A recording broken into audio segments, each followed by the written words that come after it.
The Luigi's Mansion series is one that has always fascinated me. From initially seeming like a one-off launch title for the GameCube meant to show off the system's graphical capabilities, to its revival on the 3DS over 10 years later, and eventual third installment on the Switch in 2019, seeing this series evolve over the years has been super cool. And just in time for the Halloween season, I wanted to take a look back at this trilogy of games, and see what makes them so special, and if they all still hold up that well today. So without further ado, my name is Mariomikester, and welcome to an entire Luigi's Mansion series retrospective. Beginning with the game that started it all. Released on November 18th, 2001 here in North America, Luigi's Mansion was Nintendo's big launch title for the GameCube, and also was Luigi's first time taking center stage as the protagonist of a game, as, up until Luigi's Mansion, he lived almost entirely in his brother's shadow as a simple player too. But funnily enough, Luigi's Mansion initially wasn't even meant to feature Luigi at all. You see, sometime in the late 90s, Nintendo wanted to make a game that entirely revolved around the player exploring the many rooms of a giant dollhouse. At first, Mario was cast as the protagonist, as they knew the game would sell well if Mario was on the cover. But as ideas changed, and the setting of the game changed from exploring a giant dollhouse to exploring a giant haunted mansion filled with ghosts, the team became very wary about having the brave and fearless Mario as the lead, because they wanted a more cowardly character that would be easily frightened by the ghosts. And so after some debate, the team eventually settled on Luigi as the protagonist of the game, as, even as far back as an old 1983 commercial for Mario Bros. On the Atari, Luigi had always been portrayed to have a more cowardly personality, making him the perfect fit for this game, and also giving Nintendo a perfect excuse to expand upon his character. Luigi's Mansion didn't only influence a lot of Luigi's character though, it also heavily influenced many aspects of the GameCube itself. Since Luigi's Mansion was developed alongside the GameCube, the team working on the game was able to make requests to Nintendo that would make developing the game a lot easier. For example, Luigi's Mansion relies heavily on lighting. The sudden illumination of a room due to a lightning strike, the subtle light a ghost emits, and even the beam of light from Luigi's flashlight play a huge part in immersing the player in this game's world. And because of this, the team requested that the GameCube have a more advanced lighting engine that would make implementing these effects much easier. This, along with many other requests from the team, were actually added to the GameCube. It's honestly very unlikely that Luigi's Mansion would look as good as it does if not for being developed alongside the GameCube. The game opens up with a cutscene of Luigi slowly approaching this rundown mansion, being guided by this map that reads "Your Mansion." And although it's not mentioned in the game right away, the manual reveals that Luigi won this mansion in a contest he didn't even enter, and that Mario is supposed to be there waiting for him. As Luigi gets closer and closer to the mansion, tensions rise as the music gets more and more sinister, before Luigi finally makes his way inside to find the place completely empty. This opening cutscene perfectly sets the tone for the game, establishing its incredibly eerie and unsettling atmosphere. I absolutely love how it doesn't rely on jump scares or loud noises to make the player feel uneasy. Instead, it relies on this desolate and empty feeling. The only other entities present in this cutscene here, other than Luigi, are these two crows. I mean, going into this game, the player might expect some ghost to jump out at Luigi or Mario to be waiting for him at the front entrance. But this lack of just anything does an amazing job at building tension and easing the player into this creepy atmosphere. As you actually start to explore this seemingly empty mansion, you eventually meet this strange old man in a white coat who saves Luigi from being attacked by a ghost. After escaping the mansion, the man identifies himself as Professor Egad, a well-renowned ghost hunter and scholar, and informs Luigi that he saw someone wearing a red hat similar to Luigi's enter the mansion earlier and never return. With this newfound knowledge of his brother possibly being trapped inside the mansion, Luigi and Egad team up, with Egad providing Luigi with his ghost-catching device, the Poltergust 3000, and teaching him the basics of how to use it to catch ghosts. This tutorial is great, as it does a really good job at teaching the player how to use the Poltergust 3000 in an area where there isn't much pressure, allowing them to experiment with the controls a bit and understand how it all works. Moving away from the tutorial though, and back into the mansion itself, I absolutely love this place. The atmosphere here is just perfect. Nintendo did such a good job at making this seem like an actually lived-in place, which is a stark contrast to their last attempt at something like this with Peach's Castle. Almost every room here feels like it serves a purpose and would actually be a room you would find in a giant mansion, which only adds to the immersion of the game. The ghosts themselves actually contribute a lot to this lived-in aspect as well. I mean, of course, the regular and average ghosts you find just roaming the halls or floating around in some of the rooms don't contribute much, but the more humanoid ghosts you encounter, like this fatherly ghost Neville you find in the study reading a book, this dancing couple you find dancing in the ballroom, and this buff ghost you find working out in the rec room, do an amazing job at making the mansion feel like a lively place, while still keeping that creepy tone as they are obviously ghosts. One of the things Luigi's Mansion excels the most at, though, in terms of its immersion and atmosphere, is its music. As you explore the many rooms and halls of this place, that iconic Luigi's Mansion theme plays, and does an amazing job at capturing the feeling of exploring a haunted mansion. But one thing you might not notice is that this music is actually adaptive, meaning that it changes depending on the current circumstances. For example, when you're roaming a dark hall, you have that classic theme everyone knows and loves with Luigi humming along to it.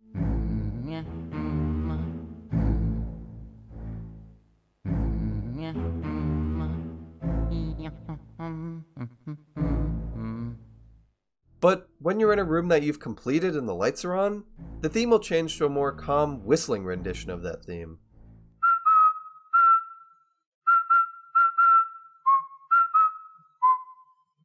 And when you're outside the mansion, it changes to a harp rendition of the theme.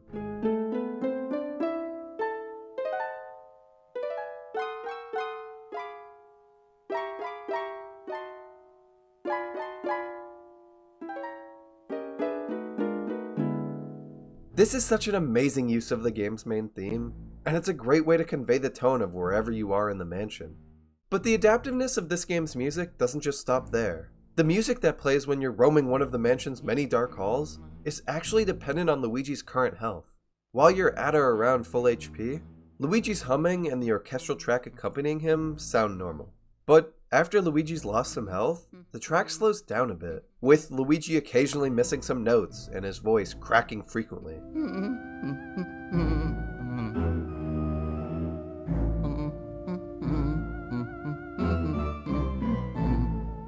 And when you're on the brink of death, the track slows down a lot more, with Luigi consistently missing notes and his voice constantly cracking and shivering, almost as if he's about to pass out.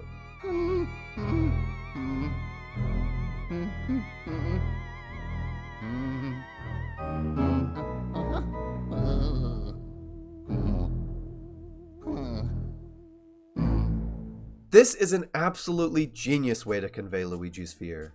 When he's at full health, he's humming to try and keep himself sane. He's completely alone in here, apart from the ghosts obviously, and he's trying to distract himself from thinking about what could be lurking around. As his health goes down though, he's starting to lose that sanity. His fear is getting the best of him, and it's much harder for him to stay calm and collected, hence the voice cracks.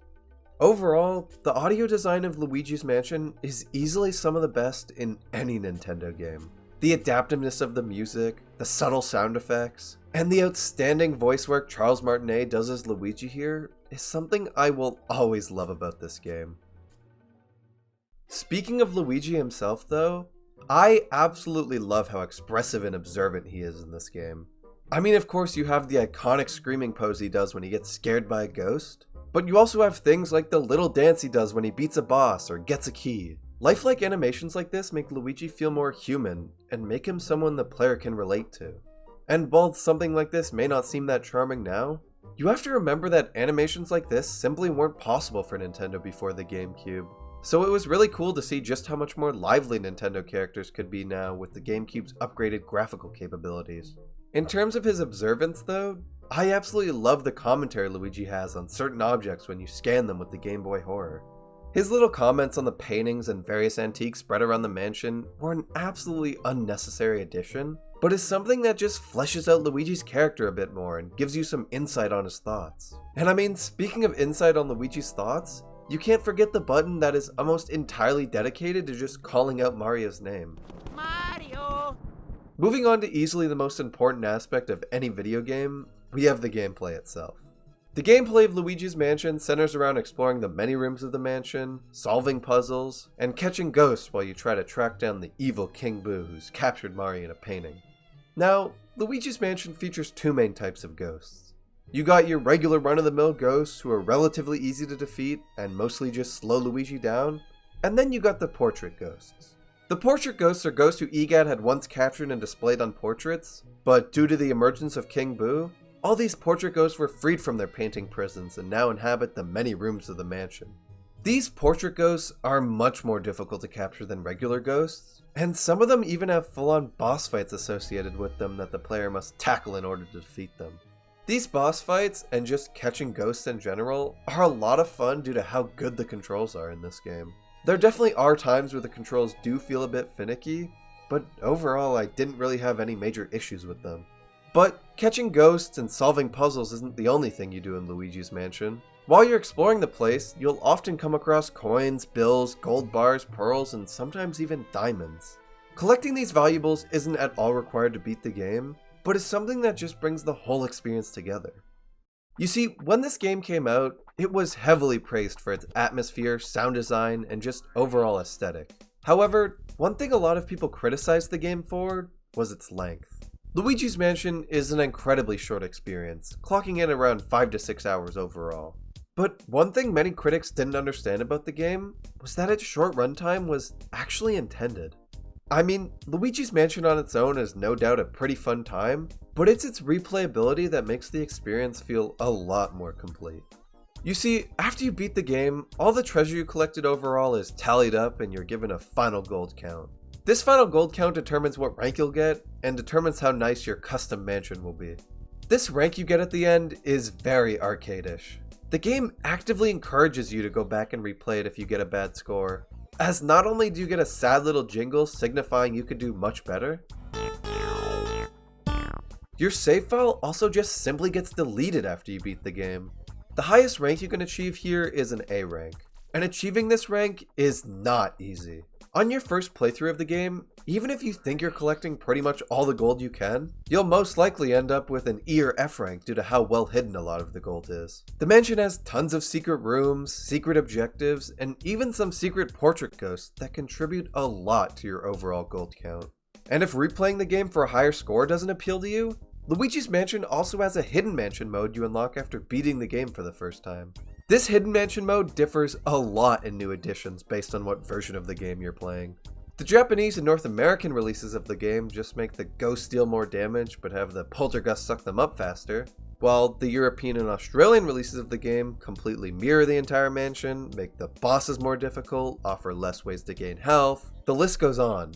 This hidden mansion mode is incredibly cool. It practically remixes the entire game. It sucks that this version of the mode was only exclusive to Europe and Australia though. The amount of changes here is amazing.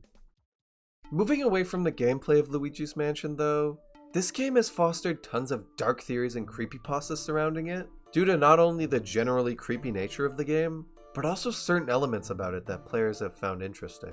The two things that influence these theories and stories the most is the beta game over screen and the lighting glitch that occurs in the telephone room. The beta game over screen, funnily enough, was never actually confirmed to be the beta game over screen.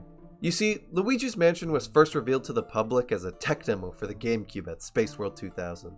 This tech demo showcased various footage of what would go on in the mansion, and ended on the shot of Luigi looking incredibly depressed to try and drum up hype for the game. Regardless of if this ever was actually a planned game over screen or not, it's still incredibly creepy.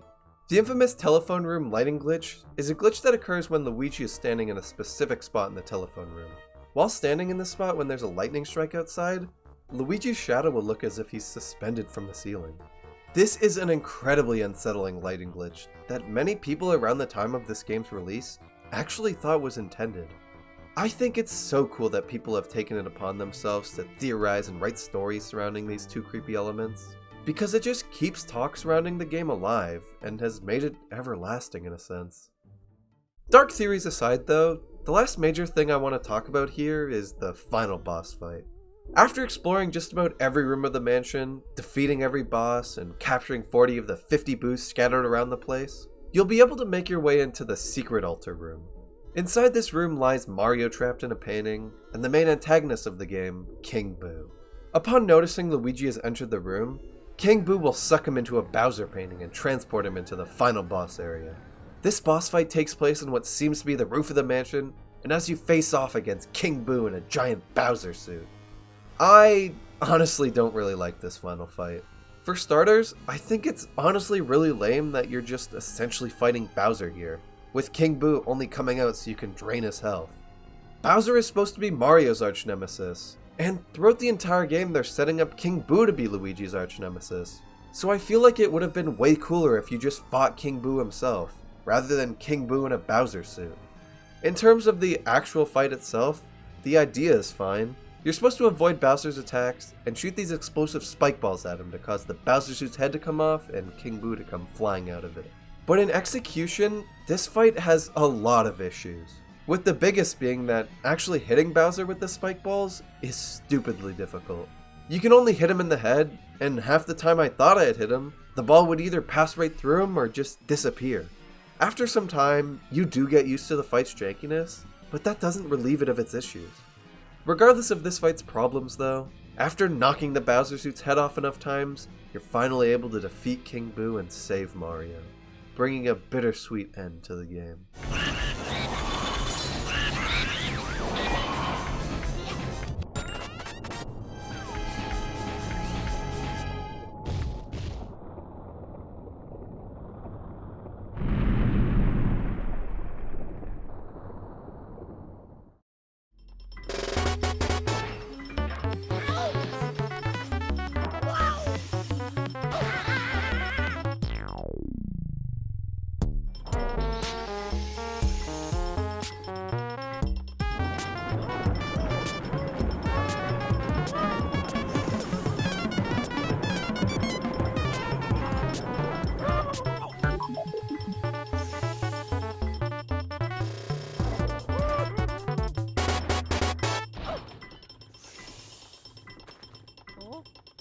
Mario?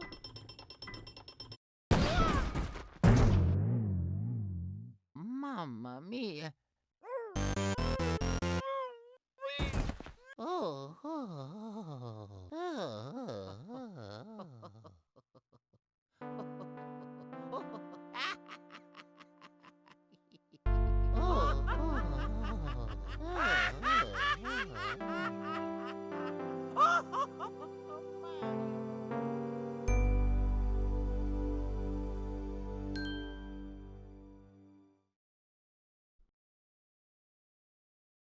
Initially released here in North America on March 24th, 2013, and later re-released in the form of an HD port on the Nintendo Switch on June 27th, 2024, Luigi's Mansion 2, originally known as Luigi's Mansion Dark Moon in North America, was a return to a series that had been dormant for almost 12 years at that point.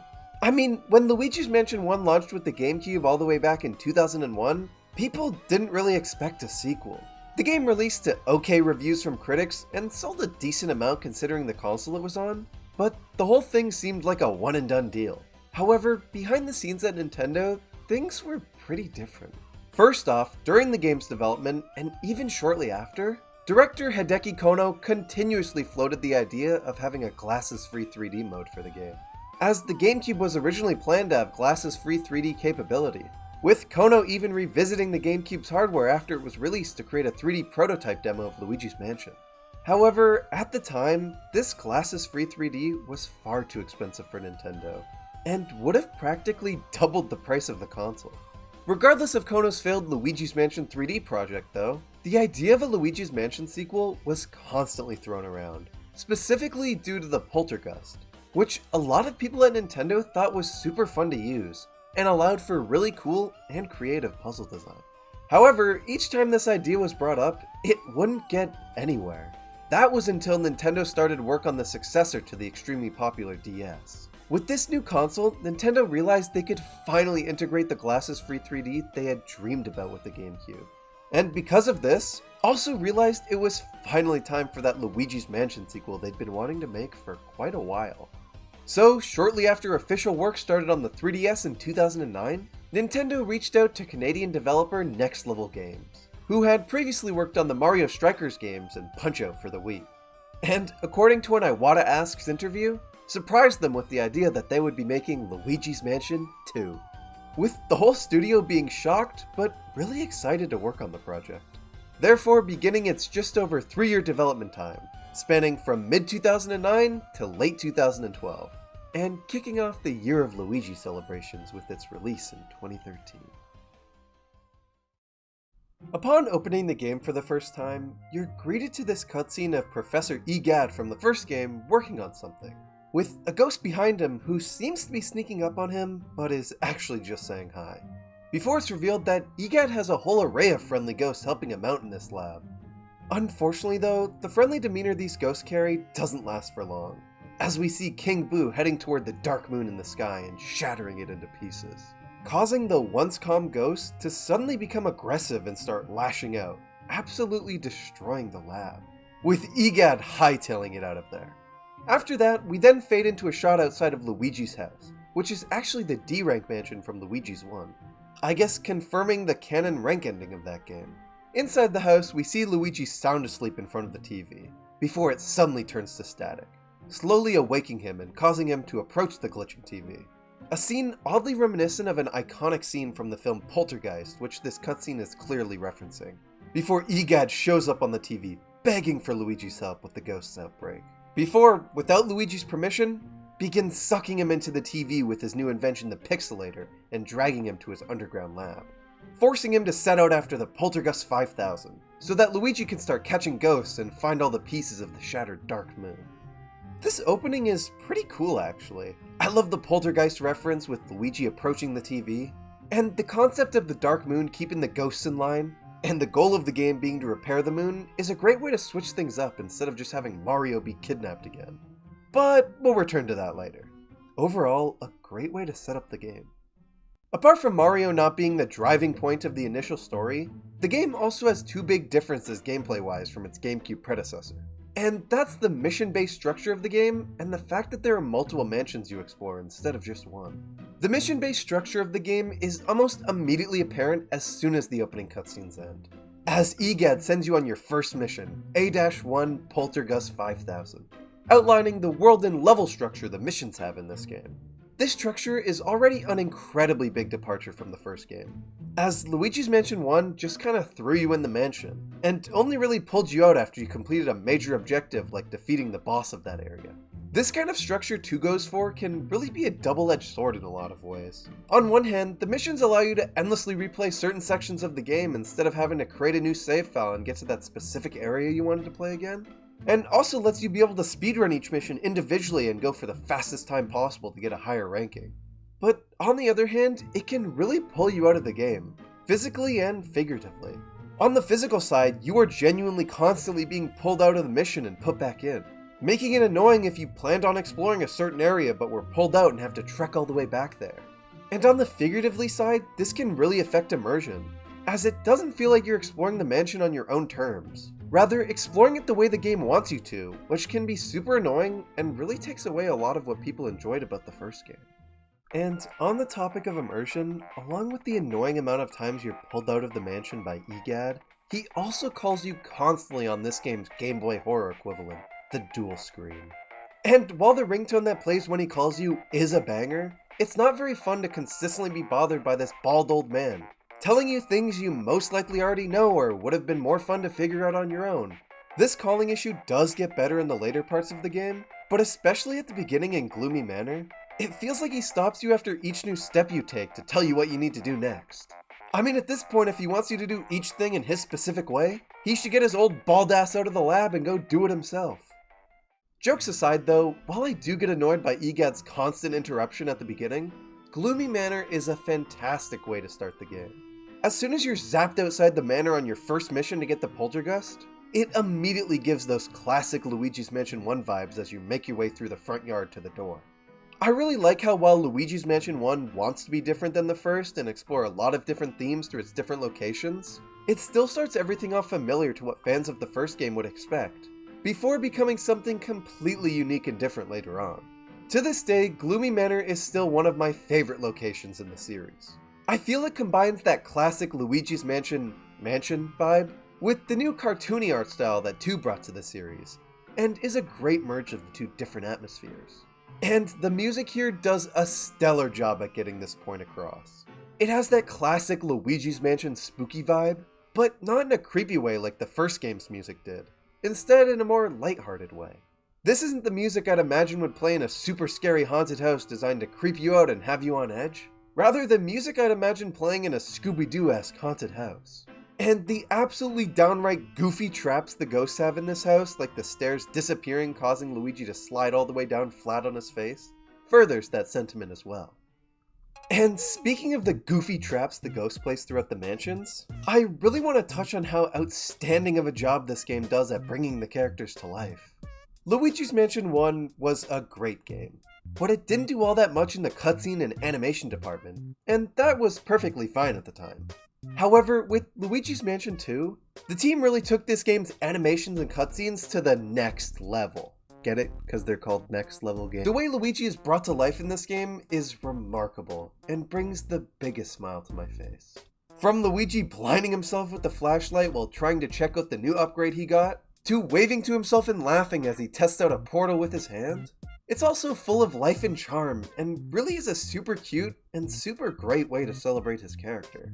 Even scared out of his mind, Luigi is still his whimsical self, joking around and entertaining himself. I love it. And these hilariously well done animations and cutscenes aren't just limited to Luigi. Egad, and especially the ghosts, have tons of funny interactions and moments as well. With one of my favorites being these 2 ghosts literally reenacting a scene from Frankenstein. It's so unserious, but that's what makes them so great in the first place. These all lend super well to the cartoony nature of the game, and just like we see in Luigi's Mansion 3, make the whole thing feel like you're literally playing a cartoon. I know I say that a lot about these games, but it's true. So many things that go on in this game just feel like I'm playing a cartoon like Scooby-Doo, and that level of charm really sticks with you. Next Level Games did a fantastic job bringing the world of this game to life, and by far is one of my favorite aspects of it. I mean, just look at this ghost hiding in the mummy, that's so good. On the topic of characters though, while I was just extensively praising this game for its great animation work, one thing I cannot praise it for is its characters. The original Luigi's Mansion had an insane variety of unique characters. You had the introduction of King Boo and Professor Egad, but also 23 unique boss ghosts. Each one of these guys were distinct in their own way, and I really loved how different they were from the regular ghosts you would encounter around the mansion. And even though you didn't spend much time around them, most of them had a unique personality and gave them a lot more life than the basic ghosts around the place. In Luigi's Mansion 2 though, you don't really have that at all, with all of the major bosses of the game being the possessor ghosts, who possess inanimate objects and hide in them during fights. And while this idea would be cool for maybe 1 or 2 bosses, I really missed the more unique humanoid ghosts we saw in Luigi's Mansion 1, and really enjoyed seeing them return in 3. The most unique boss ghost in this game isn't even a boss ghost, it's Polterpup, who we love, by the way. I think Luigi's Mansion 3 handled the idea of possessing an inanimate object really well with its piano fight, but more importantly, its T-Rex fight. This fight sees you for the first half facing off against a giant T-Rex fossil, until it's revealed that it was being possessed, but not just by any regular ghost. It's being possessed by a caveman ghost, which you fight in the second half, and I love that. I think this game could have really profited off more creative ideas like that for the bosses at the end of each mansion. And while on the subject of the different mansions, let's talk about them. Luigi's Mansion 2 is the only game in the series to feature more than one main location for Luigi to explore. While 1 had you explore its mysterious and ominous mansion, and 3 had you explore its absolutely giant hotel boasting tons of floors, Luigi's Mansion 2 spreads things out across 5 different mansions. You got Gloomy Manor, Haunted Towers, Old Clockwork, Secret Mine, and Treacherous Mansion. And while I already praised Gloomy Manor for being one of my favorite locations in the series, the rest of the mansions here are still great. Haunted Towers has this greenhouse theme, and while this game isn't nearly as creepy as the first, exploring around this place in its dilapidated state was really cool and I loved the atmosphere. It looked like a bunch of failed experiment rooms that you'd see in a post-apocalyptic game or something. The funniest part about this mansion though is the final boss. You see, your whole time here sees you trying to get inside of this giant tree in the center and retrieve the Dark Moon piece. But once you do, you're met with probably the most annoying boss fight in the game. These stairs. What you're supposed to do is go up the staircases with the torches not lit, but it's almost impossible to memorize each one before the torches all go out, so you'll most likely be spending a lot of time here. Moving on, Old Clockworks is this abandoned factory, and has some of the coolest puzzles in the game, and was probably my favorite mansion to explore out of the 5. Secret Mine, like the name suggests, is a mine hidden beneath a log cabin, and the atmosphere here is amazing. The music combined with the design and detail of this place really left an impression on me. My main issue with it though is that it has the least amount of missions of any other mansion in the game. I really wish I could have spent more time here. It felt like it ended way too soon. And the final mansion of the game, Treacherous Mansion, was actually a lot cooler than I expected. This one returns to the classic mansion style of Gloomy Manor, but does it in a much different way. The whole place is a museum with a bunch of different exhibits, and the puzzles in it revolve around making clever use of the items and elements in those exhibits, and bringing them to each other to solve the puzzles. The one big thing I will commend the Treacherous Mansion for though, compared to the others, is its openness. The game doesn't really hold your hand at all in the missions that take place here, and I really like that. It genuinely felt like I was exploring this place and brought back the feeling of exploring the different rooms in Luigi's Mansion 1. In the end, the multiple mansions of this game do feel like a cop-out to be able to stick to the whole mansion theme, while also being able to explore different themes. But it doesn't really bother me all that much, because you can tell there was a lot of thought and care put into these different locations. And they're still a blast to explore. And that sentiment of the locations being a blast to explore while still having their flaws is kind of like the thesis of this game. Luigi's Mansion 2 may not have the atmosphere or level of uniqueness of the first, and it may not have the incredible graphics and new concepts of 3, but damn is it still so fun to play. And that's something I want to talk about. This game is just such a blast to play. During development, the team changed the control scheme almost like 8 times. And you can really tell they spent a lot of time refining it, because controlling Luigi just feels really good here. Along with that, collecting gold and sucking up ghosts feels even better. I love charging up the meter while sucking up the ghosts, and quickly pressing A to blast away huge chunks of their health. It's in my opinion the most satisfying poltergeist controls in this series. The gems hidden in each mansion are also a ton of fun to find too, with a lot of them making clever use of the new dark light mechanic, which sees you scanning around for objects that have been made invisible by the booze. Some of these are pretty bullshit and see you kind of just randomly scanning and finding one, but a lot of the more important ones see you noticing little out of place things in a room and dark lighting them back into existence. For all the hate this game gets for not being as good as the others in some aspects, it really needs to be recognized that this game is just plain old fun, and it's important for a video game to do that. It may not be perfect in all aspects, but it's good where it counts. And before I head into the final boss of this game, the one last thing I wanted to talk about quickly is the Switch remaster. When this was announced, I and many others were cautiously excited. On one hand, I was super surprised to see them bringing this to Switch, and really excited to finally have a reason to fully play through it, as I thought it would be fun to experience it on the Switch. But on the other hand, regardless of its title of Luigi's Mansion 2 HD, it didn't look all that different from how it looked on the 3DS. I mean, just look at Metroid Prime Remastered, which released just a couple months before this was announced. That game was a proper and full remaster of one of the most popular GameCube games, and wasn't even full price, only being $40 American compared to Nintendo's usual price of $60. Then look back at 2 HD. This looked like a lazily upscaled port of a 3DS game that they were just gonna sell for $60 to make a quick buck. And looking back, we were kind of right. This game did end up being full priced, and while when looking at this side by side with the 3DS game, it is very clear that there was a lot of work done to improve the textures and graphics, it still doesn't even come close to living up to 3's visuals. So while this is the definitive way to play the game, with it controlling and looking a bit better on Switch, it still is a little embarrassing for this game to be full priced when first of all it wasn't even that expensive on the 3DS, and second of all a game like Metroid Prime Remastered exists for a much cheaper price and is actually remastered. Enough about prices and graphics though. I think it's time we get into the main villain and final boss of this game, King Boo. You remember when I said earlier the whole point of this game wasn't to rescue Mario and instead was all about restoring the Dark Moon so that the ghost would return to being nice? Well, that is how it's initially presented to the player, but as you get further into the game, you slowly start to realize that that isn't all that you're doing. And eventually through hints and then finally a full reveal that Mario is kidnapped, the main goal of the game also becomes saving Mario. This feels like a really weird twist because I think collecting the pieces of the Dark Moon was a compelling enough story, but it doesn't really bother me. Anyway, after realizing Mario is kidnapped, Luigi tries to track down King Boo and the final Dark Moon piece to restore peace to Evershade Valley and also rescue Mario. This leads into the final boss fight of the game. The fight begins with this really cool sequence of Luigi being sucked back through the pixelator after completing a mission, and being forced to be face to face with King Boo as he tries to take care of Luigi once and for all. This fight sees you avoiding King Boo's various attacks and trying to stun him by having giant spike balls land on his head. What is with this guy and giant spike balls?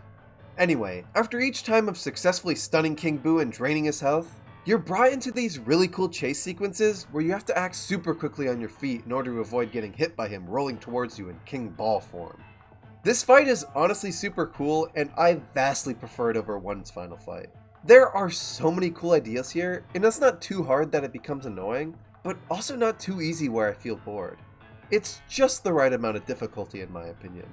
And so after successfully draining King Boo's health enough, you're finally able to suck him up, bringing a beautiful end to an amazing game.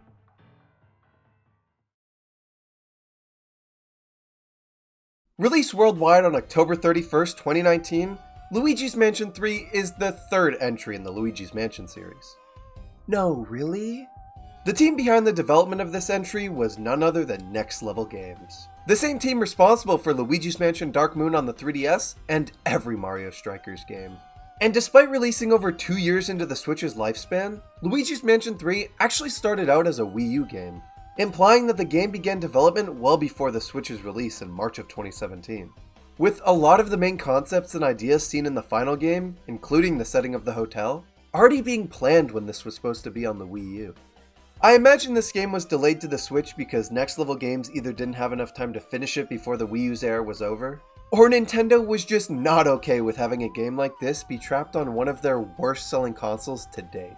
In order to make this entry in the series feel like a genuine step forward and not just another Luigi's Mansion game, the team brainstormed a ton of new concepts that could make this game feel different, with one of the most prominent being the introduction of Gooigi, a gooey, emotionless version of Luigi who, despite being invulnerable to hazards like spikes and being able to slip through metal bars and grates, will immediately melt if even a drop of water lands on him. But while being an idea conceptualized for Luigi's Mansion 3, this game wasn't actually where we first saw our Gooey King. Gooigi's first appearance actually came just about a year before 3's release, in the infamous Luigi's Mansion 1 remake on the 3DS. Here he just kinda serves as a simple player too with no special attributes or abilities. Pretty lame if you ask me. Also, according to Luigi's Mansion 3's producer, Gooigi is apparently, edible, and tastes like coffee. The game opens up with this really cute and surprisingly well-animated cutscene of Mario, Peach, some Toads, and Luigi and Polterpup on a bus ride to a very nice-looking hotel that they were all invited to. And upon making your way to the hotel, with Luigi foreshadowing Mario Wonder 4 years in advance,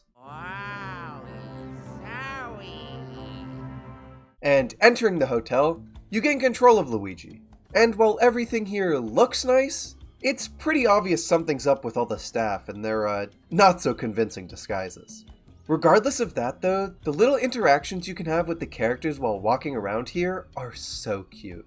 You get to see Polterpup steal Mario's cake, and a group of Toads desperately trying their best to manage Peach's luggage. Everything from the Toad driving the bus barely being able to see over the steering wheel, to the fact that renditions of the different characters' themes play when you walk near them in the hotel lobby. It's just all so smile-inducing, and really paints a picture for the sheer amount of polish and love this game is littered with. After making your way to your room though, this is where things start to take a turn for the worse.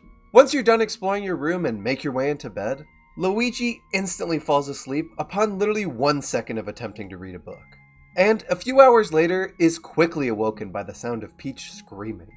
And after exiting the room and entering the hallway, the once light, upbeat, and cheery atmosphere of the hotel is quite literally transformed into the dark, depressing, and gloomy atmosphere the Luigi's Mansion series is known for. Exploring around the now haunted-looking hotel, you're not only able to go into the other characters' rooms and see that Mario really took advantage of that room service, but you also come face to face with the hotel's owner, Helen Gravely, and the main antagonist of the Luigi's Mansion series, King Boo, where he reveals that he's trapped Mario, Peach, and the Toads in paintings, similar to Luigi's Mansion 1, and plans to finish off his collection with Luigi. This leads into a really cool, but obviously really easy chase sequence with King Boo, which results in Luigi falling down a laundry chute all the way down into the basement in order to avoid capture. Down here you find a brand new model of the Poltergust in the trunk of an old car, and finally are able to start capturing ghosts.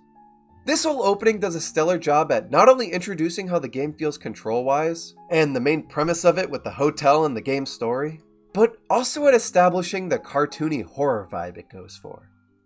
Speaking of the game's cartoony horror vibe, I really want to touch on how much Luigi's Mansion 3 nails translating that classic theme into a video game, because I feel like it's an amazing aspect of it that often goes overlooked. A lot of the stuff that happens in this game feels straight out of a Scooby-Doo episode from the 1970s, and it works so well for Luigi's Mansion. These games aren't supposed to be Nintendo or Next Level Games' attempt at a horror game filled with jump scares, blood, and a big T for teen rating. Rather, just games that strive to give Luigi a spotlight, taking advantage of his fear of just about everything, and translating it into a fun Ghostbusters-esque puzzle-solving game. At its core, this is still a game that's to be enjoyed by the same wide audience of people who play just about any Mario game. And instead of babyifying this game and making it boring and have no atmosphere at all, they take advantage of the fact that this is still a Mario Universe game, and basically make the thing a playable cartoon. Everything from the cartoony art style to the silly animations and interactions it's packed with, this game is full of so many of the classic cartoon tropes you'd see in shows like Scooby-Doo and the Flintstones, and it's honestly admirable at how well they did at adapting these tropes into a video game. I mean, just look at the way Luigi falls when the floor is ripped right from under him, or how he just barely avoids getting his nose cut off by medieval weapons swinging from the ceiling. It's so good. I love how they went all out on making this game feel like a playable cartoon. Another aspect of this game that makes it feel like you're playing a cartoon is how expressive Luigi and the other characters are throughout the journey. I mentioned some of the interactions in the opening of this game, but it doesn't even come close to stopping there. The way Luigi coughs around dust, how Egad runs, I mean look at this man. Toad's expressiveness throughout the FNAF VHS found footage type thing, and Luigi's various interactions with Polterpup are amazing. The level of sheer detail present in the animations and expressions of various characters in this game do an amazing job at immersing you in this cartoony world, and is to date one of the best ways the Mario universe has been portrayed animation-wise. Returning to Egad though, and his incredible running animation, similar to the two Luigi's Mansions before this, Egad plays a pretty big role in the adventure. This time he sets up Luigi with two new moves. The Burst, which allows you to essentially jump by shooting out a burst of air, and the Suction Shot, which lets you shoot a plunger out that can attach to various objects, allowing you to do things like destroy vending machines and swing around like your Spider Ouija. Along with these two new abilities, Egad also gives you probably the funniest item in the game, the Virtual Boo. The item you'll use to contact Egad while you're exploring the hotel, and be able to view the map of the current floor you're in. Both Luigi's Mansions before this had similar devices like the Game Boy Horror and the Dual Scream, which were based off the Game Boy Color and the DS. But the Virtual Boo stands out because it's based on the Virtual Boy, the worst selling Nintendo console to date and easily the company's biggest failure, even more so than the Wii U. The Virtual Boo comes with almost all the amenities its real-life counterpart did, complete with its iconic red screen, and even Egad's overconfidence that with good marketing, the device will be flying off the shelves. Just like how Nintendo thought the Virtual Boy would sell well. Enough about Egad and the Virtual Boo though. I think it's time to talk about easily the best part of this game. And that is exploring the plethora of insanely creative and well-designed floors the hotel has. Before that though, I think the biggest thing to address first before delving into the hotel and its various floors is the fact that despite being called Luigi's Mansion 3, this is the first game in the series to not take place in a mansion at all, instead taking place in a giant hotel.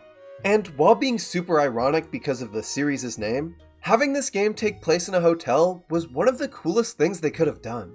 The hotel setting with its almost infinite possibility of floors allowed the level designers to spread their wings and not be forced to adhere to a certain theme, like the first game was, but also be able to fit all those themes in one building without it feeling weirdly forced, because of the nature of a hotel resort and its elevators separating them, instead of just trying to separate different themes across multiple different buildings like Dark Moon attempted. It's a great way to evolve the series thematically, and allow it to explore a bunch of different themes without them feeling shoehorned in like they did in Dark Moon's multiple mansions. Personally, I'll take a Luigi's Mansion that doesn't take place in a mansion, but still somewhat seamlessly is able to incorporate a variety of different themes inside one building, instead of one that desperately wants to explore different themes, yet tries to stick to the mansion theme and creates like 5 different mansions to try and explore those themes. Sorry, Dark Moon. Heading into the floors themselves though, this is where the cartoony nature of the game makes a big return. While some of these floors are somewhat realistic in their size and theme, and genuinely do seem like places that would fit and be featured in a hotel, others absolutely do not, and I love it.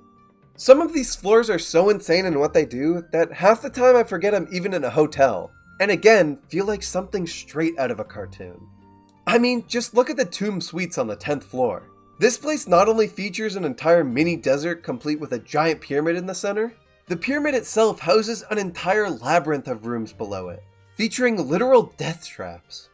I mean, the stark contrast between floor 12 being pirate themed and housing a literal mini ocean with a 2-scale pirate ship floating around in the water, to the next floor, floor 13, just being a regular old gym, is so funny. And goes to show that not only did the developers explore a plethora of unique ideas to have for these floors, they clearly had a lot of fun with it too. My absolute favorite floor here though has to be the 8th floor with Paranormal Productions. This floor sees you exploring a bunch of different movie sets in order to try and find the director ghost megaphone so he can film his final movie. When you initially visit these sets, they're nothing more than just regular old movie sets. I mean, sure, they're cool, the blue screen to add different backgrounds and effects and posts, the studio lights, and of course the director's chair. But what really makes this floor cool is what happens when you look through one of the cameras in the various different sets. Suddenly, instead of just being basic movie sets, they're transformed into what they would look like after all the cool movie effects were added, and it completely changes how you view them. Along with that, by positioning Luigi on the set and looking through the camera as Luigi, you're able to control Luigi and interact and walk around the set through the camera lens as if it were a real place, playing out these movie scenes as if you were actually in them. I absolutely love this concept. And in order to play out all the scenes correctly, you have to bring different items from different sets into the scenes, and I always have a blast doing this whenever I get to this floor. It's just such a creative idea for not only a Luigi's Mansion game, but just a video game in general. All of this culminates into finding and returning the director's megaphone and helping him film his final movie, which you actually get to star in, and with Luigi's help, take down this giant Godzilla terrorizing the city. It's amazing. Well, that is until you realize that the giant Godzilla you were fighting is just a regular ghost in a costume. Jokes aside though, having the final boss fight for the film set take place in an actual movie is so cool.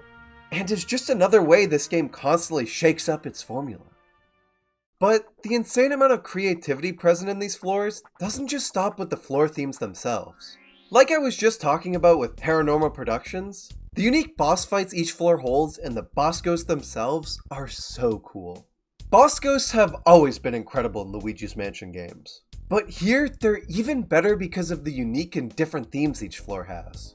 You have your pretty cool, but also pretty basic boss ghosts like Cruller, the lazy and easily frightened mall security guard, Chef Souffle, the chef, and Johnny Deepend, the bodybuilder ghost pretty similar to Biff Atlas from Luigi's Mansion 1. But then you have super creative ones like Amadeus Wolfgeist, a professional piano player, whose piano playing changes depending on the stage of the boss fight, and eventually becomes the piano by haunting it. King MacFrights, a medieval king who fights you atop his horse trying to joust with you, and Captain Fishhook, one of the only non-humanoid boss ghosts in the entire series, being a giant shark, who in my opinion has one of the most fun boss fights in the entire series. Seeing you roll explosive barrels into his mouth while he possesses the ship itself, and hanging on for dear life when he flips the ship sideways and tries to swallow you. And even for the not so creative boss ghosts design-wise, that doesn't mean their fights aren't unique and fun. Johnny Deepend, who I mentioned before, has a fight where he's chilling in the pool, and you have to try to distract him as Luigi, while Gooigi slips through the metal fence and attempts to drain the pool so Johnny gets stuck in the drain. A lot of puzzle games like this struggle with their boss fights because of them simply not being a priority for the team, or just the moves the character has not fitting well for boss fights. But with Luigi's Mansion 3, that is absolutely not the case, as just about every boss fight here is unique from one another and extremely fun to fight. Unfortunately though, the key word, or words here, is just about every boss fight. You see, 95% of these fights are a blast. I don't find them tedious or annoying.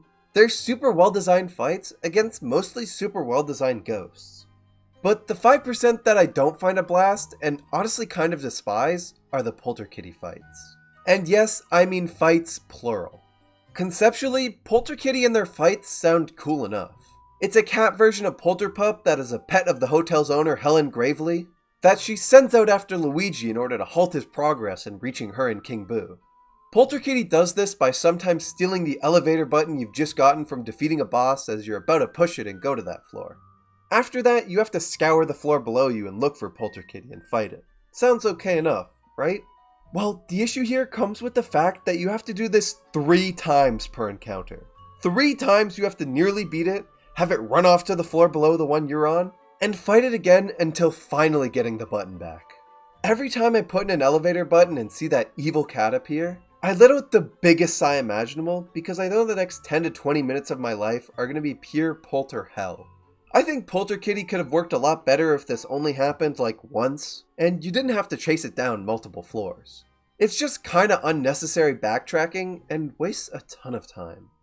On a more positive note though, we have easily one of my favorite aspects of the entire game, and that's the money. Jokes aside though, collecting money, gems, and gold is easily some of the most fun I get out of this game. Gold collecting has always been a huge part of the Luigi's Mansion series ever since the first game, with the gold collecting and the score it awarded you upon completion being one of the original's driving factors due to its short runtime and arcadish level of replayability.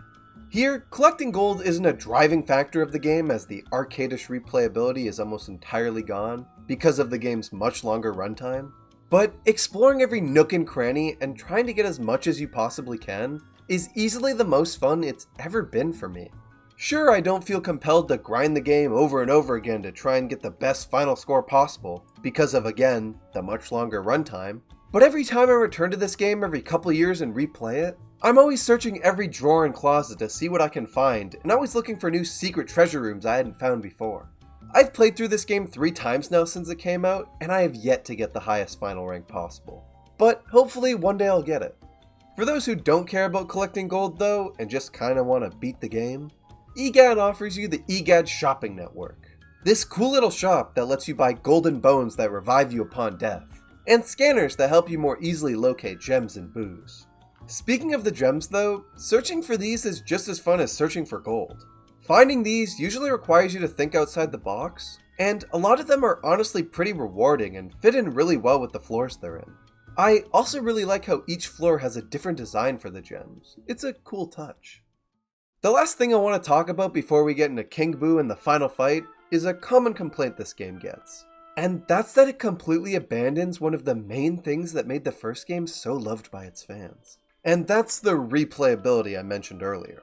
I've never really understood this complaint because not only does straying away from the short runtime and arcadish replayability allow them to experiment with a lot more ideas and really turn these games into full-fledged action-adventure experiences, this also wasn't the Luigi's Mansion game to stray away from the short runtime. It was Dark Moon, which according to HowLongToBeat.com is literally longer than Luigi's Mansion 3. No hate to Dark Moon though. Being the main antagonist of the Luigi's Mansion games, and essentially Luigi's Bowser equivalent, King Boo's return in this game was not a surprise at all. But I'm really happy that instead of painting him as the one and only villain of the game, he instead is working alongside Helen Gravely, the hotel owner who's a big fan of King Boo, and freed him from Egad's lab. Helen is seen watching over Luigi for the whole game, getting more and more angry as he gets closer and closer to her office on the top floor. And once you reach the top floor, I absolutely love the 4 little rooms you have to solve in order to unlock her office and save Mario. The puzzles are all really cool and creative, and this one room even has a mini model of Gloomy Manor from Dark Moon. The fight with Helen herself is also pretty good as well. It's nothing mind-blowing, but having to switch between Luigi and Gooigi in the fight always keeps me engaged, and despite not being the most interesting fight, it's definitely one of the most difficult. Once you do defeat her though and save Mario from his painting prison, you're greeted by one of the cutest cutscenes in the entire Mario franchise. Yeah! Whoa! Oh! Ah! Oh! Oh yeah! Yeah! Way to Mario! go, Luigi! Hey. Oh. Oh yeah. Huh? Oh! Come on, this way. This way. Huh? Oh, let's go. Huh? Come on. Ha! Oh yeah! Ha ha! Come on. Mario? Oh, okay.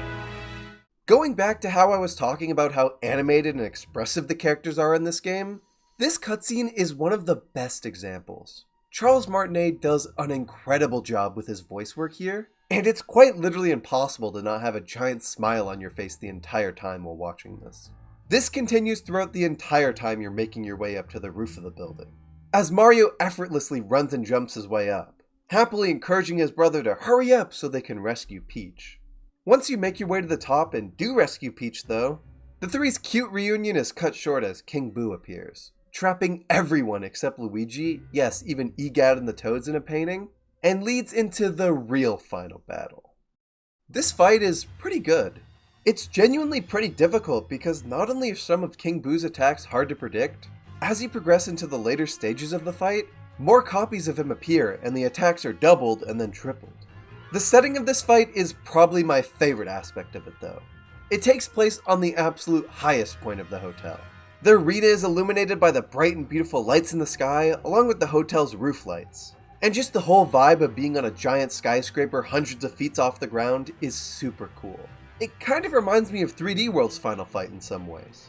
I really like the variety in King Boo's attacks here though.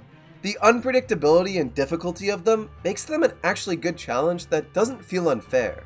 Just requires you to have a really good grasp on the game's main mechanics, and is definitely leagues better than the final fight from the first game. And after slowly making your way through the fight and chipping down King Boo's strength, grabbing his tongue with Gooigi and slamming him into the ground over and over again has never felt better, and serves as a satisfying ending to a stellar game.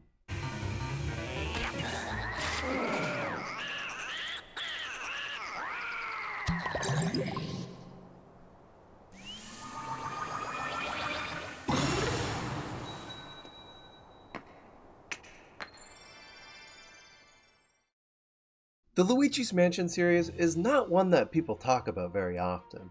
I mean, what is there to say other than speculate about future games in the series, or the possibility of it getting a movie adaptation in the form of a Mario Movie Universe spin-off film? Well, for the first two, maybe not that much depending on how you view them.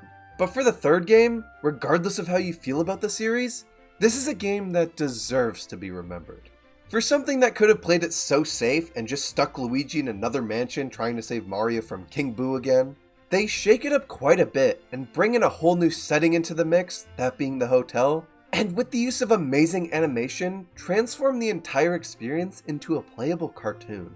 These characters have never been more expressive, and it really makes me wish we got to see more of this. I absolutely love Luigi's interactions with everyone, the creative ways he's scared by the ghosts, and just how he acts in this game in general.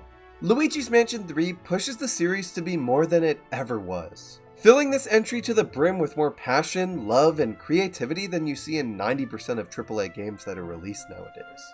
I sincerely hope this entry sets the groundwork for the rest of the Luigi's Mansion series, because with Luigi's Mansion 3, Next Level Games has proved the series is in great hands with them. Just make sure Polterkitty isn't in the next game. Oh, yeah. Bye-bye. Bye. Bye-bye.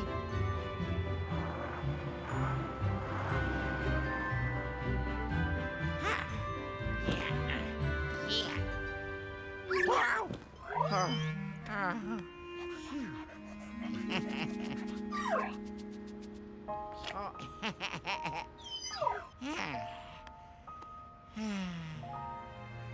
Phew.